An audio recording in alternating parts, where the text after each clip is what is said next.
I'm Nicholas Mostyn, and we're again gathered in the pub for what I suspect may be an episode of our podcast, Movers and Shakers, where the laugh-moan ratio does not favour hilarity. So let's see who's here. Rory Kethlin-Jones. Gillian Lacey Southern. Jeremy Patchman. Paul Mayhew Archer. Mark Mardell. Now, this episode is about planning. Specifically, it's about planning for the moment when we shuffle off this mortal coil. Now, shuffling being, of course, something that we're all very familiar with. Don't you think? Yes. And now Benjamin Franklin memorably said, "In this world, nothing can be said to be certain except death and taxes." And this episode is not about taxes. But first of all, we going to have all, I think, seriously face the prospect that in the future, we may well need palliative care. Now, has any of us thought about that? Roy, have you thought about that? No, I know a bit about palliative care. I've got a great friend who's a palliative care doctor, but it's not something I sit around thinking about because, you know, why would one? Why do I need to think about this, Judge?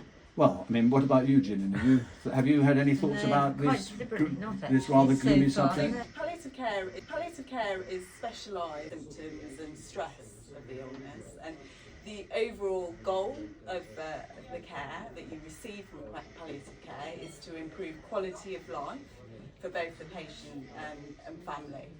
So palliative care is based on the needs of the patient, not on the prognosis. So it's appropriate at any age and at any stage in a serious illness, and it can be provided alongside curative treatment. Right.